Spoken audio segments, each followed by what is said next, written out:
This is CBS 46 News at 6. Getting results. And thanks for staying with us now at 6 o'clock. I'm Tracy Hutchins. And I'm Rick Fulbaum. It's a busy news day, and now notorious video of the final moments of Ahmaud Arbery's life is not going to be the only video that is key to the case. CBS 46 News has obtained multiple videos caught by cameras at a home under construction, videos that are getting a lot of scrutiny from all sides. And of course, we have team coverage tonight, beginning with CBS 46's Carolyn Ryan, and some new information from the defense attorneys for one of the men charged with killing Arbery. Carolyn. Yeah, good evening. We learned today from Gregory McMichael's defense attorneys that there may also be more videos of the actual shooting itself. In fact, at a press conference today, the attorney said there's a lot of evidence that has yet to be made public, and when it is, they say it will prove the shooting of Ahmaud Arbery is not at all what it seems.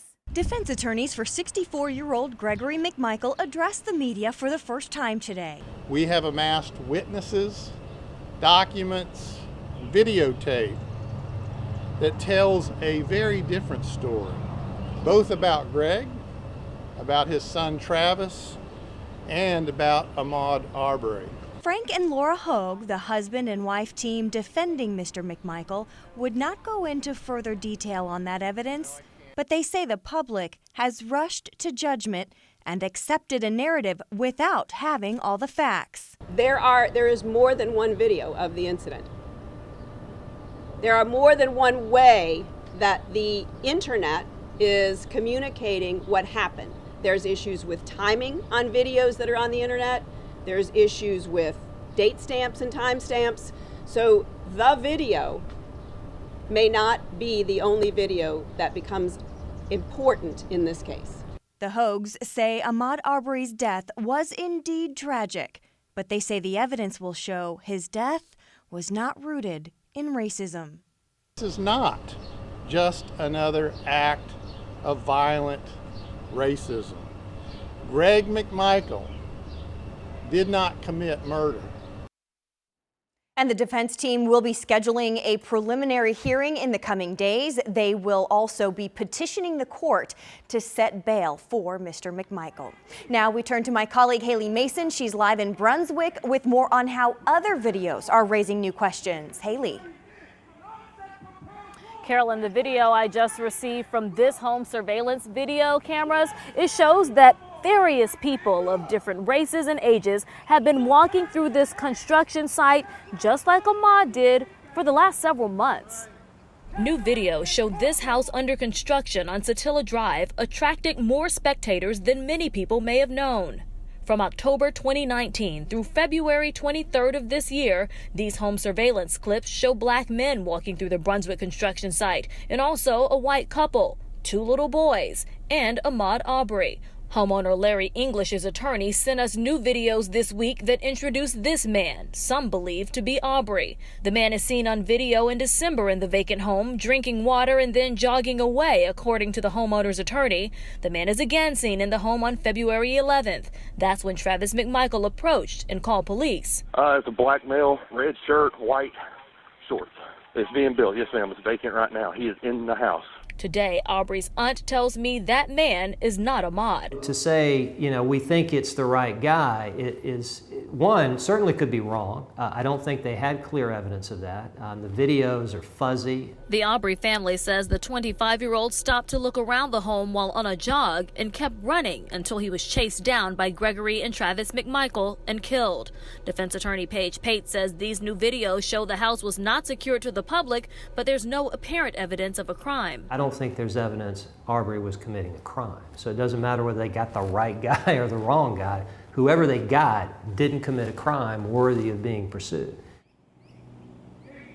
And you're seeing those surveillance videos are still up on this construction site this afternoon. Arbery family attorneys confirmed with me that they can confirm that Ahmaud is in one of those videos. They cannot confirm that he's in any of the others, but they did say in a statement that there were people frequently on this construction site, both day and night, but it seems Ahmaud seemed to be the only one presumed to be criminal and murdered because of that assumption. Reporting live in Brunswick, Haley Mason, CBS 46 News. Haley, thank you. And you can watch the entire news conference held today by Gregory McMichael's defense attorneys. We have it on our free CBS46 streaming app. Pressure continues to mount on U.S. Senator Kelly Loeffler just months into office, facing questions from national media and reporters here at home. She admitted that she was, in fact, cooperating with the feds, who were investigating a handful of senators, including her, for their stock trades. Here's our chief investigator, Jonathan Carlson.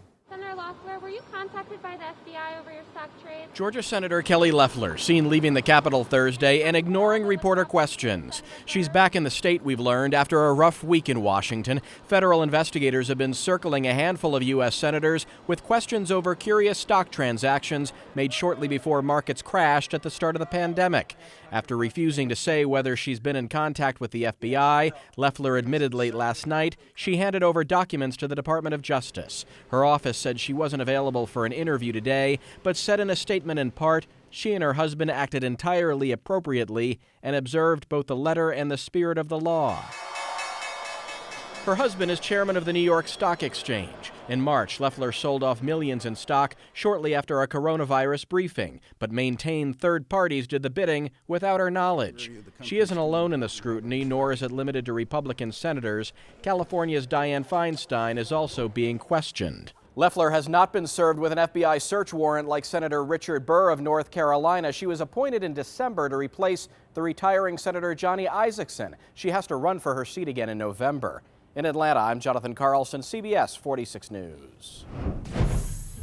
Now at 6, the latest on the coronavirus cases here in Georgia. This chart graph showing the state's confirmed cases. The latest numbers this afternoon show 36,681 across the state. That is up 58 from yesterday. The number of deaths in the state did not go up over the last 24 hours. That number remains at 1,557.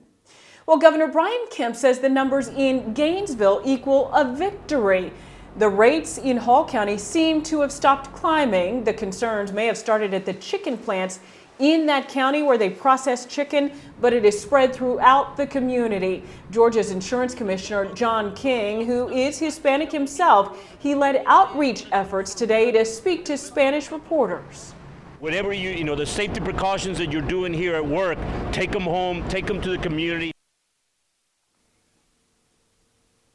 Also helping testing today, the parking lot of this market turned into a pop-up location for COVID-19 tests. 600 people were tested by 2 o'clock this afternoon.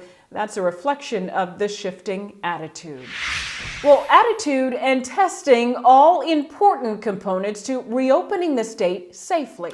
One of the most cautious about reopening too quickly, the city of Atlanta. And today the city rolled out its plan to do just that. CBS 46's Ayanna Crystal live with details on the next steps. Ayanna.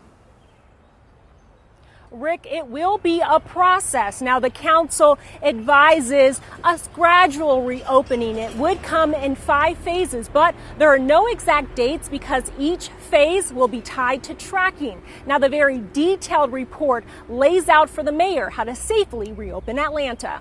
For several weeks, the 60-person advisory council met virtually to listen and gather facts. Buckhead Coalition President Sam Massell says their diverse backgrounds will help the mayor.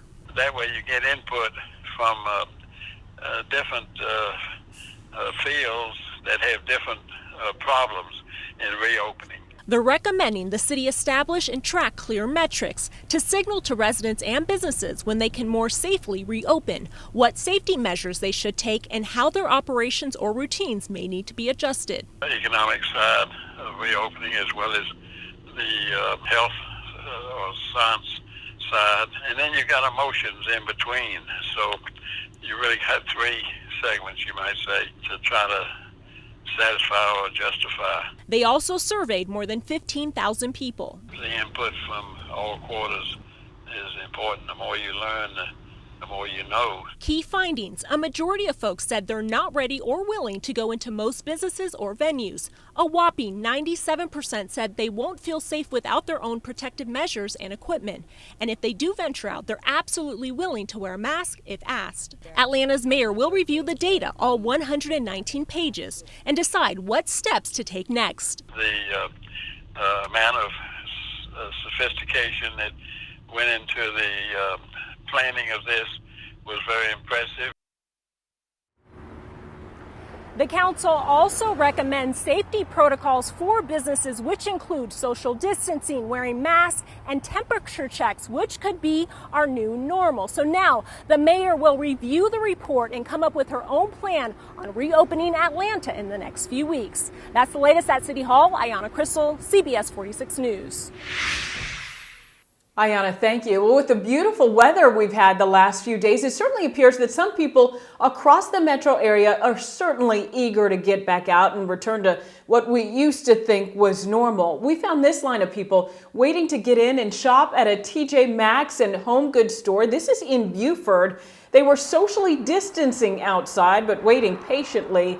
Inside the Mall of Georgia, some shoppers, even though we're in there, even though not everything is open, people tell us they are just happy to get out and about. I'm finding there's a lot of things to do at home, but I keep repeating it, so it's getting a little boring. Yeah, you can only walk around the house so many times. The good weather, of course, has a lot of people eating al fresco on open patios, socially distancing, of course, at the restaurants that are open. Well, right now at the YMCA, two places reopening their doors, but it's not the same old workout. You will have your temperature checked before you go in, and a mask is required. If you don't have one, you will be turned away. Some areas are still closed, and there's no skipping, wiping down the equipment after you use it either. There is a tropical system really taking shape. It's right where you see the X, to the south of Miami in the Florida Keys. The good news is it's headed out into the Atlantic, so it's not going to have a big impact on us here in Georgia or on land. It's just going to bring heavy rain and showers to the Bahamas and parts of South Florida through the end of the weekend. It's likely that it does become Arthur by tomorrow at this time. Live look over our beautiful city under mostly sunny skies. It's been a dry week. We've been on a steady warming trend, and that will continue into the weekend. High pressure is in place. It's the feature that's brought us the dry conditions all week, and it will continue to be very in center, right over Georgia through the weekend. So what you've been experiencing, that will continue through the weekend with a warm up expected. 62 degrees will be the low tonight, very similar to the way it felt this morning. If you like running, tomorrow morning is going to be great to get out and go on an early morning run, but by noon we're already sitting near 80 degrees. And through the afternoon, with more sunshine tomorrow than what we saw today, temperatures will climb into the mid-80s, even remaining in the 80s through sunset tomorrow. Here's a look at high temperatures. Even the mountains hit 80 degrees. 86 will be the high for metro. Some areas will push the upper 80s, but by Sunday, we're going to see a lot of upper 80s, possibly even 90 degrees down towards central Georgia. This will be by far the hottest day we've had this year. In fact, the hottest day since last October. So get ready. It's going to feel like summer by the end of the weekend. It will not last though. The hot conditions will actually be replaced as a cold front moves through on Monday. Still going to be warm on Monday, but we'll see scattered thunderstorms through the afternoon. And behind this front, we're in for a big cool off. Much cooler air moves in for the remainder of next week. So whereas we get our first taste of summer over the coming days, by Tuesday and Wednesday, temperatures drop back down below average into the 70s. So this little dose of summer, it isn't going to be long lasting. Here's a look at Atlanta's most accurate 7-day forecast. Very quiet weather over the next week, other than those scattered thunderstorms on Monday, which are not likely to be severe, just your regular summer thunderstorms. We're in for very, very dry weather. Looks really great. 80s, 70s. Can you complain? I don't think you can. Get outside, make some outdoor plans, and enjoy this weather.